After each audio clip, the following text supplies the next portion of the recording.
Alan Wake is a 2010 psychological thriller created by Remedy Studios, the creators of the excellent Max Payne and its sequel. In 2021, we were lucky to get a remastered version of the game, originally released as an Xbox 360 exclusive. The remaster is now on PlayStation consoles, and that makes me happy that more gamers can finally experience this gem.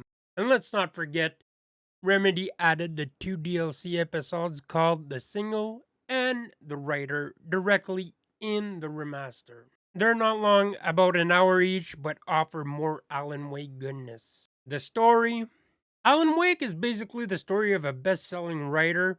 He can be compared to the real life Stephen King, especially in terms of stories that he writes. Wake decided to go to the little town of Bright Falls with his girlfriend. She suddenly disappears and starts off by trying to find her. And the more he goes forward into his investigation, the farther he enters another dark world where people and even objects are being possessed by a strange shadow. Of course, the story is told through cutscenes and in the typical Remedy fashion that I really love. The world tells a story as well. For example, you can catch TV shows that relate to what's currently going on in the game, radio shows, and sometimes nightmare style visions of Alan Wake who ends up on TV.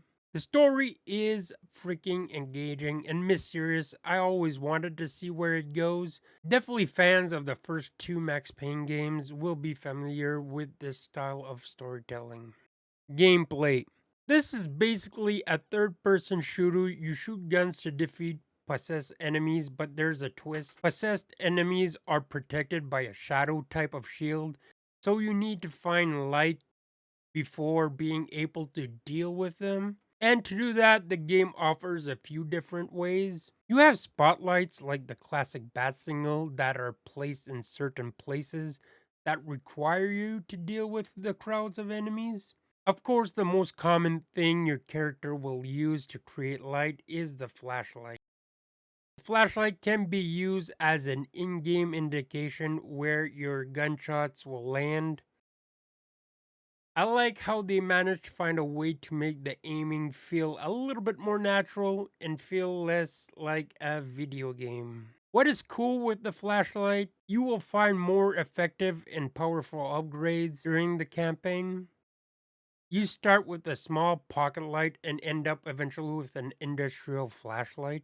The gameplay is solid, but you can easily tell that it's a game from the 360 generation. The animation and gunplay might feel a little bit outdated for these modern times, but it's nothing bad to the point to ruin the experience. The brilliant use of light and shadows is amazing here. It not only serves as a weapon, but it also creates the atmosphere.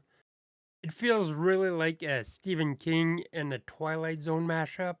Graphics and sound: this game looks and sounds like a nightmare, but not in a this game is broken kind of way, but this feels like a Remedy game. Does anybody remember the nightmare levels from the original Max Payne? Gameplay wise, it wasn't the best, but just the atmosphere with the level design married with the creepy sound of the baby, it gave me chills.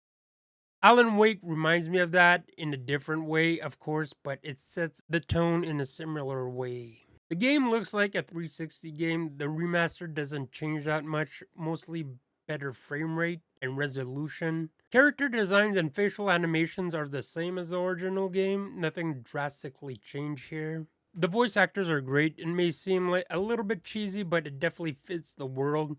It adds to the Twin Peaks Twilight Zone vibes, and I love it for that. Especially from Alan Wake, it definitely makes the whole writer going downhill believable.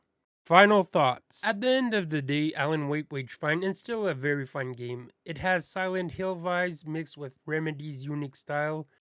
I would be down to see them tackle a game in the famous franchise. I had a few glitches here and there. For example, Audio from cutscenes disappeared, and I think it was because of the quick resume feature from the Xbox Series X, because it reappeared when I shut down the game and restarted. Apart from that, the game was solid. I definitely recommend it for fans of psychological thrillers. I give it a 4 out of 5.